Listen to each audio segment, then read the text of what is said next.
Tugasku menemanimu.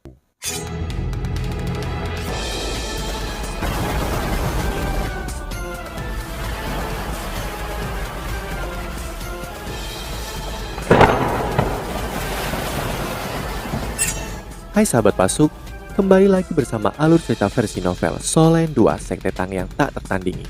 Jangan lupa like, subscribe, dan nyalakan tanda lonceng. Mari kita lanjutkan. Terima kasih. Suaranya tidak serak lagi. Sebaliknya itu menawan seolah-olah dia datang dari dunia lain. Yu Hao menutup matanya saat air mata mengalir tak terkendali.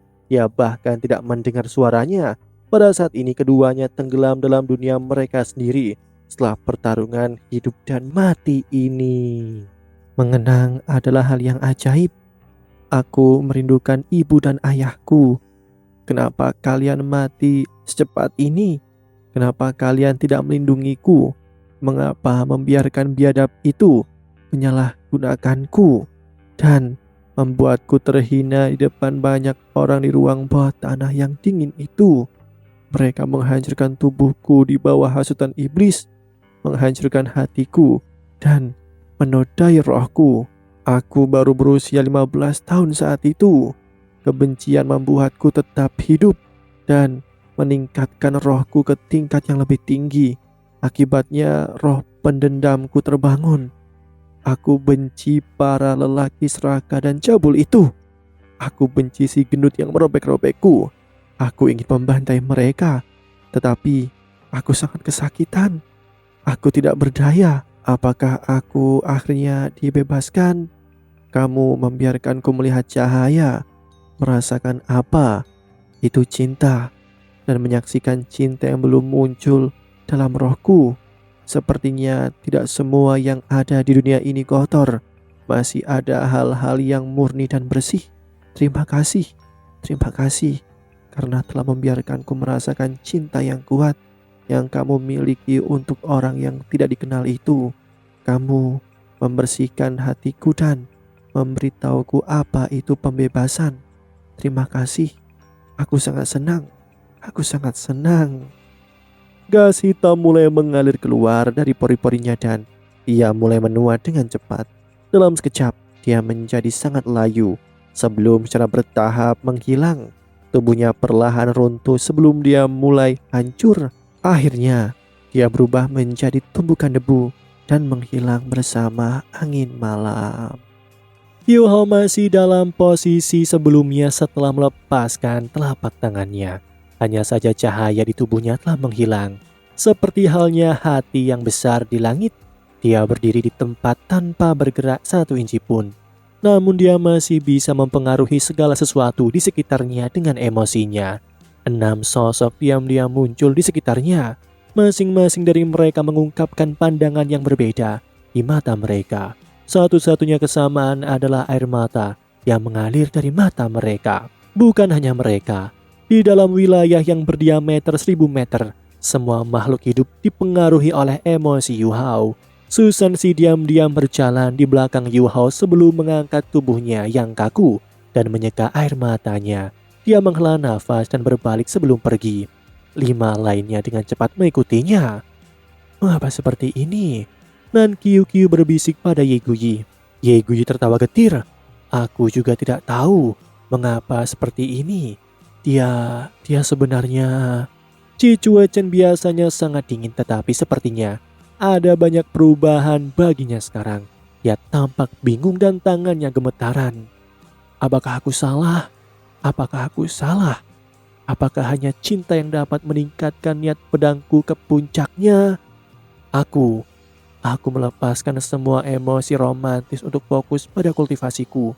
Apakah aku salah? Apakah aku benar-benar membutuhkan cinta agar aku bisa menjadi lebih kuat? Kenapa aku sepertinya ketinggalan di belakangmu? Setiap kali aku merasa telah melampauimu. Mengapa Yu Hao tidak menggunakan kekuatan mata takdirnya untuk membebaskan diri dari belenggu Maelstrom jahat itu? Itu karena niat aslinya adalah untuk menghabisinya. Jika dia ditemukan dan dia tidak menghabisinya, mereka akan memulai pencarian di seluruh kota untuk menangkap mereka. Selain itu, Itu sangat bermanfaat bagi mereka untuk menyingkirkan seorang mas roh jahat. Dengan kultivasinya, dia kemungkinan adalah salah satu eselon atas dari kultus roh suci yang berada di kota matahari terbit. Itulah sebabnya Yu Hao membuat perangkap untuk menghabisinya. Dolo jiwa 8 cincin memang sangat kuat, namun rekan satu timnya adalah beberapa mas roh yang paling menonjol di generasi muda, pertahanan abadi Susansi, serta asal mula kehancuran Hechaito. Keduanya dekat dengan peringkat 70.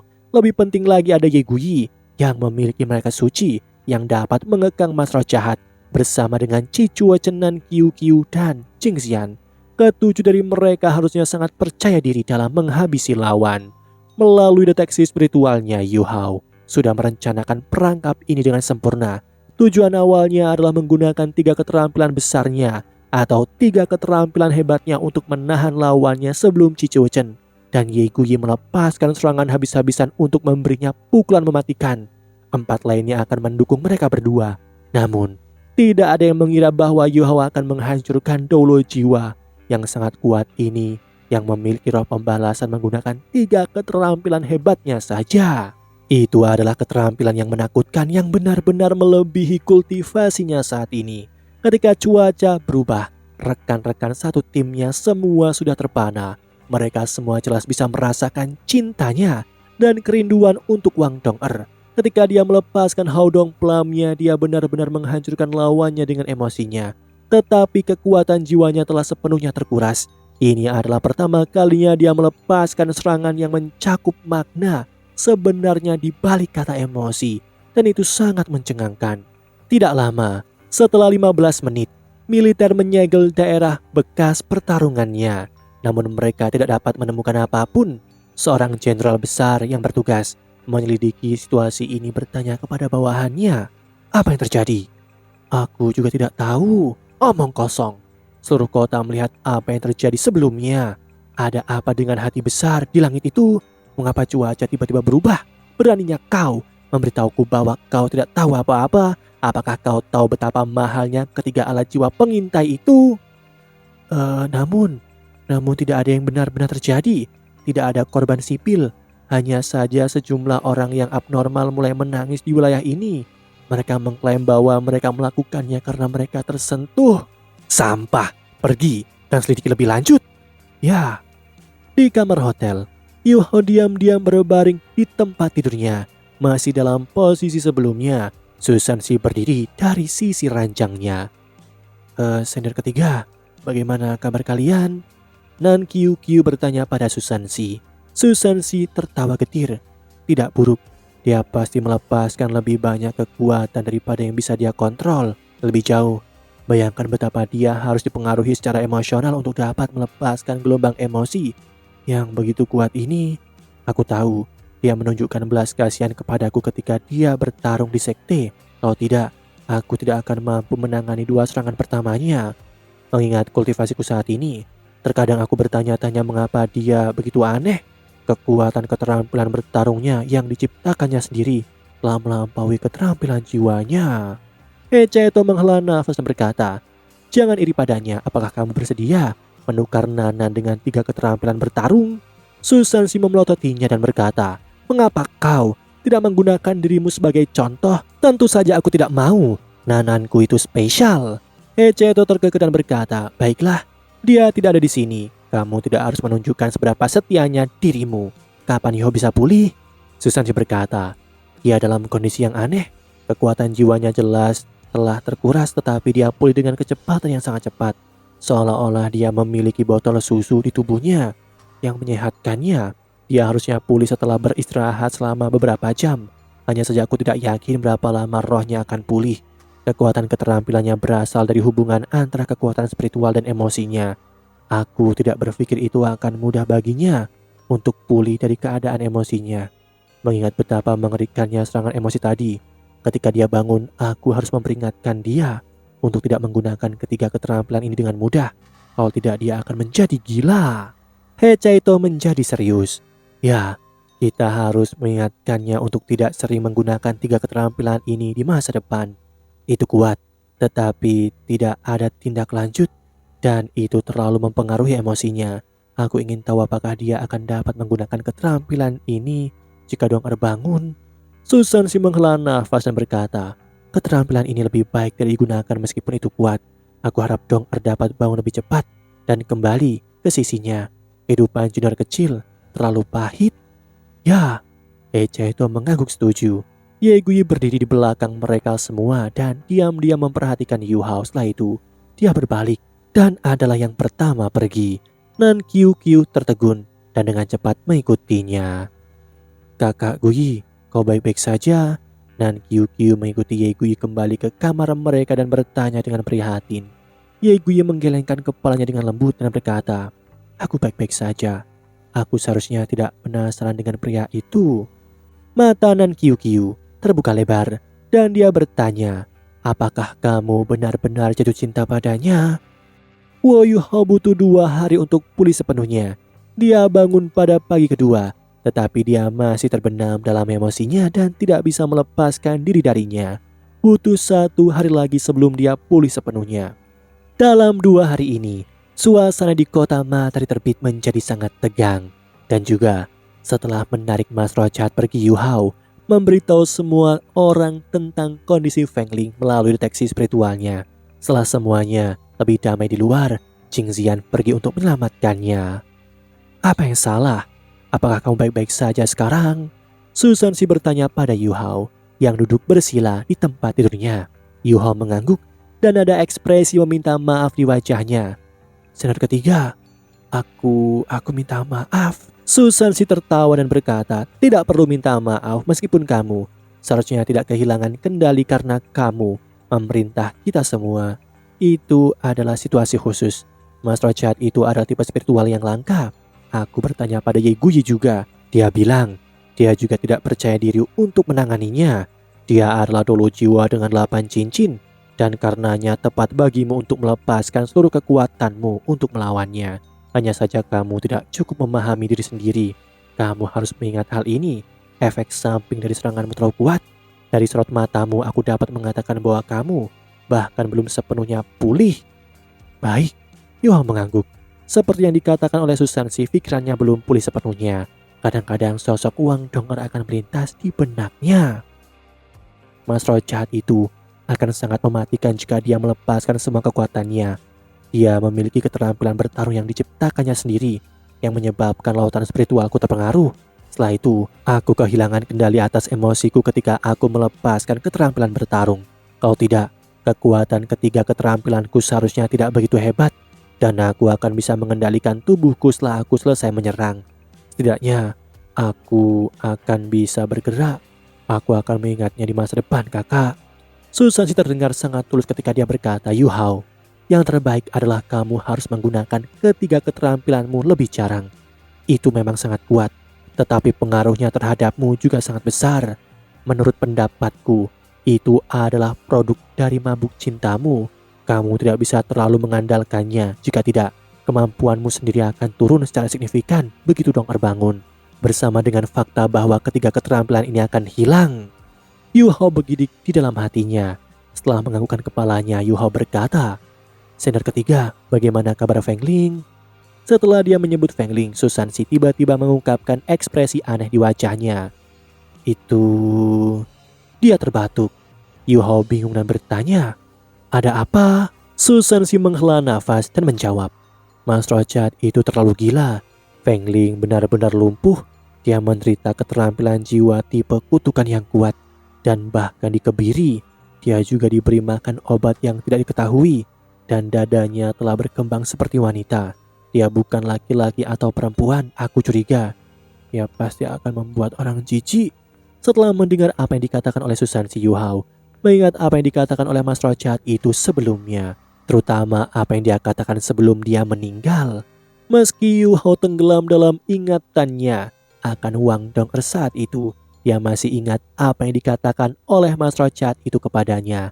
Ekspresinya berubah serius ketika dia mengingat apa yang dikatakannya sekarang. Mas Rocat itu menjadi jahat karena kebencian. Dia mengabaikan segalanya karena keinginannya untuk membalas dendam. Dia tidak menyadari bahwa dia membuat lebih banyak orang menderita seperti dia dengan melampiaskan rasa sakitnya. Bahkan itu pada orang lain. Mari kita pergi dan melihat Feng Ling dan melihat apakah ada cara untuk menyelamatkannya. Wo Yuhao mengikuti Susan Si ke satu kamar. Hecha itu berdiri di pintu dan dia juga memasang ekspresi aneh di wajahnya sepertinya dia tidak mau memasuki ruangan. Yuhao, apakah kamu baik-baik saja sekarang? Setelah melihat Wo Yuhao, Hecha itu pergi untuk menepuk bahunya. Sinar kedua, aku baik-baik saja, bagaimana Feng Ling? Hecha itu menjawab, dia masih linglung. Yuhao memasuki ruangan ketika dia melihat Feng Ling. Dia hanya bisa menghela nafas. Pakaiannya sobek dan rusak di beberapa daerah, memperlihatkan daging dan tanda cambuk di tubuhnya. Rambutnya sangat berantakan dan hanya bibirnya yang tebal yang mencolok. Setelah melihat seseorang masuk, dia segera melihat ke sisi tempat tidurnya. Seluruh tubuhnya gemetar. Yuhao bertanya, Feng Ling, apakah kamu masih ingat aku? Kita pernah bertemu di luar kota cahaya sebelumnya. Kamu, kamu, kamu. Setelah melihat Wo Yuhao, Feng Ling tampak linglung dan tertegun. Dia sepertinya mengingat sesuatu. Apakah kamu memanggil namaku hari itu? Ya, itu aku. Wo Yuhao dengan lembut melepaskan kekuatan spiritualnya saat dia berbicara. Dia merangsang otak Feng Ling. Stimulasi ini mirip dengan spirit shock. Itu membantu Feng Ling keluar dari kondisinya yang linglung. Mata Feng Ling berubah lebih jelas. Oh, siapa kamu? Kamu siapa? Wo Yuhao tersenyum dan menjawab, aku Wo Yuhao, aku di sini untuk menyelamatkan orang-orang sepertimu yang telah ditangkap. Apakah kamu tahu di mana sisanya? Setelah mendengar pertanyaannya, tubuh Feng Ling tersentak dan ada pandangan marah di matanya bersama dengan kebingungan. Aku, jangan khawatir, luangkan waktumu untuk berpikir dan mengingat. Suara Wo Yuhao menjadi lebih lembut, tetapi dia melepaskan kekuatan spiritual yang lebih kuat. Di bawah stimulasi Wo Yuhao, Feng Ling mulai mengalami kemarahan, ketakutan, kebingungan, dan siksaan, serta emosi lainnya. Setelah beberapa saat, Feng Ling mulai menangis ketika dia berbaring di tempat tidurnya. Dia menyakitiku. Dia menyakitiku dan mengubahku menjadi seorang wanita. Dia mengubahku menjadi seorang wanita. Aku bukan laki-laki lagi. Dia melecehkanku setiap hari. Dia memukulku setiap hari untuk pelampiasan. Dia bahkan memaksaku untuk bekerja sebagai nyonya di tempat kotor itu. Hidupku lebih buruk daripada kematian. Wo Yuhao berdiri dan tidak mengeluarkan suara. Dia hanya menyaksikan Feng Ling melampiaskan emosinya. Dia menghela nafas dalam hatinya saat dia berempati dengan Feng Ling. Hanya ketika tangisan Feng Ling melambat, Yuhao mencoba menghiburnya. Baiklah, ini semua di masa lalu. Semuanya akan menjadi lebih baik. Orang yang menyakitimu telah dibunuh olehku. Dia tidak akan menyalahgunakanmu lagi atau membahayakanmu lagi. Cobalah jernihkan pikiranmu dan pikirkan di mana orang-orang yang ditangkap bersamamu ditahan. Feng Ling mengusap air mata dari wajahnya. Mereka semua ditahan di penjara air. Hah? Penjara air? Wo Yuhao bertanya dengan ragu. Feng Ling mengangguk. Pada titik ini, dia tampak jauh lebih normal. Penjara air ini terletak di bawah parit di sebelah selatan kota. Itu dibangun mengikuti aliran parit. Semua orang tenggelam dalam air dan mereka semua sangat lemah sekarang. Sebuah pandangan tercerahkan melintas di mata Yuhao. Tidak heran dia tidak bisa mendeteksinya. Dia tidak menyangka para sandera akan ditahan di tempat seperti itu. Ada berapa sandera di sana? Apakah sipir mereka semua adalah mas roh jahat? Yo bertanya.